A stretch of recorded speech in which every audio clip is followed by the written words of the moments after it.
Bien, nous passons à présent à la définition, au concept de Hametz et de Matzah, que nos sages, et notamment chez ceux qui aiment à donner des notions de représentation profonde, que ce soit dans la Kabbalah ou dans la Chassidoute, eh bien, on fait souvent référence au Hametz et à la Matzah comme étant l'expression de l'orgueil concernant le Hametz, cette pâte qui enfle, et la modestie, l'humilité à l'égard du ciel.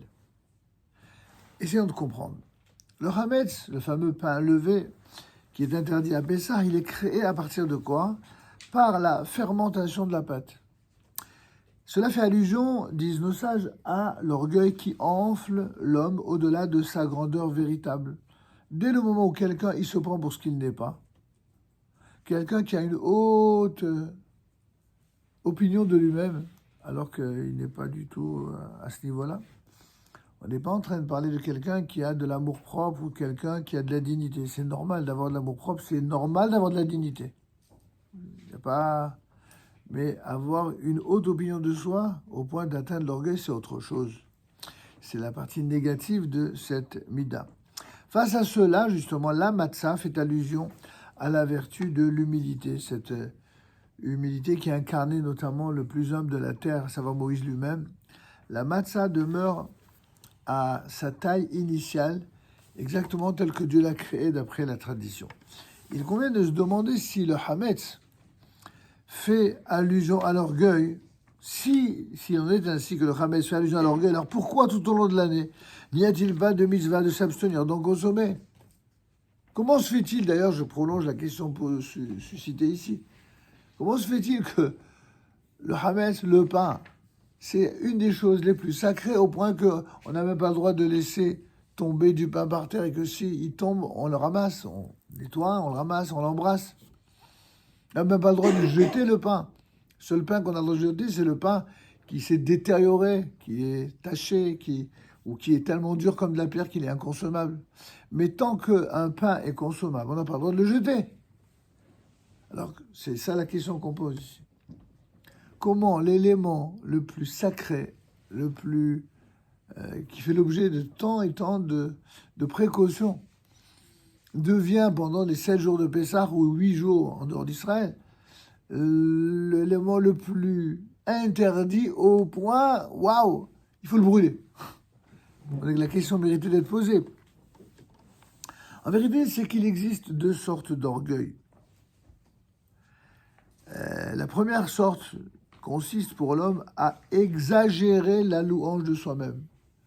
C'est-à-dire, on sait qu'on a des qualités, mais bon, on embellit, quoi, on en rajoute. Par exemple, à se croire plus sage, ou alors plus fort qu'on ne l'est vraiment, ou à s'attribuer plus de réussite qu'il n'en atteint en vérité.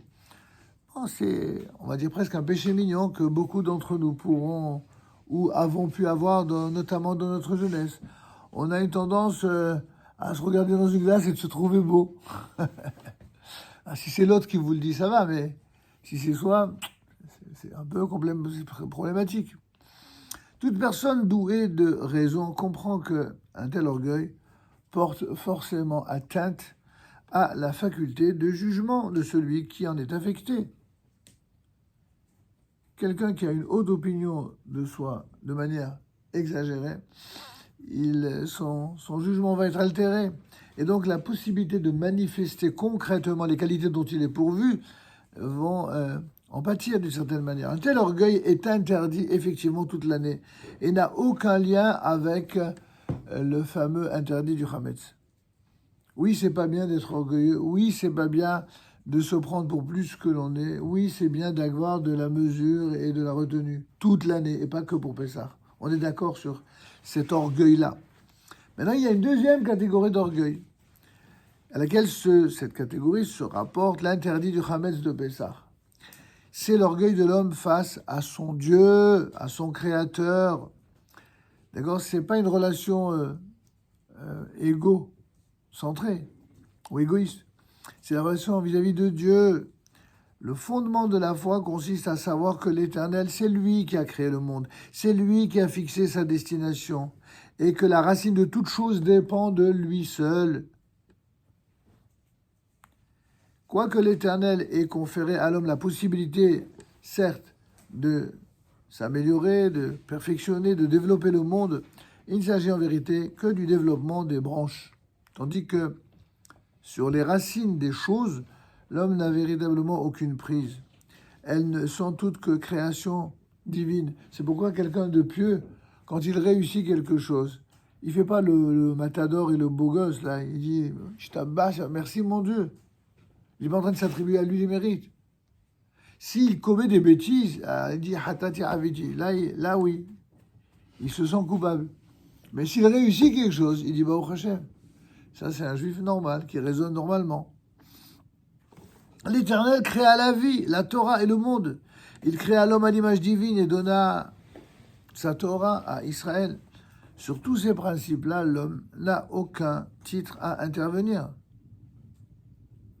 Aussi, quand l'homme se tient devant son Créateur, eh bien, il doit se parer de l'humilité, de modestie et s'empêcher de toutes ses forces de mêler aux principes de la création et de la vie des pensées humaines, car elles y seraient aussi interdites que le Chametz à Pessah. Dès qu'on introduit trop de ga'ava, d'orgueil perso, alors on est dans ce fameux Chametz. Comme dira de la Frida dans le fameux Iratzon qu'on récite juste avant. Vous voulez le Chametz, il faut qu'il soit mepashpesh b'masav, il faut qu'il recherche dans les coins et les recoins, dans les chambres et les antichambres de sa conscience, à la manière dont on cherche le Chametz, vous savez, et qu'une fois qu'on a bien cherché, qu'on a trouvé ce qui ne va pas, qu'est-ce qu'on en fait? Au feu. On appelle ça l'épuration éthique. Du nettoyage éthique. C'est le nettoyage de Pessah. De même qu'un homme tenté de porter atteinte à sa vie est affecté d'un terrible travers, car il est interdit d'attenter à la vie que Dieu nous a donnée. Vous connaissez ce principe qui pourrait prêter à sourire? Celui qui se suicide est condamné à mort. Elle est pas mal. Je condamne à mort quelqu'un qui se suicide, mais de quoi tu parles? Celui qui se suicide, en fin de compte, il n'a de pouvoir que d'attenter à sa vie physique. Sauf que, à cause de cet acte fou, il va en réalité avoir une autre conséquence. C'est qu'il va être privé de la vie, d'après la vie. C'est ça le sens de « il est condamné à mort ». C'est doublement une tête brûlée, quoi. En tout cas, de même, celui qui mêle des pensées humaines au fondement de la foi porte atteinte à ses fondements. La fête de Pessah a pour but donc d'enraciner en nous les principes de la foi. Or, chaque fois qu'il est question du dévoilement d'un principe divin dans le monde, eh bien, ce principe se manifeste de façon miraculeuse, afin de nous faire savoir que nous sommes là dans un domaine qui dépasse l'ordre naturel des choses. Le domaine du divin et non de l'humain. Aussi, la sortie d'Égypte se produit par le biais, certes, de miracles et de prodiges. Pourquoi? Afin qu'il soit manifeste que l'élection d'Israël relève de Dieu seul. Je le dis toujours avec un petit peu d'humour, mais c'est pas nous à la base qui avons choisi Dieu.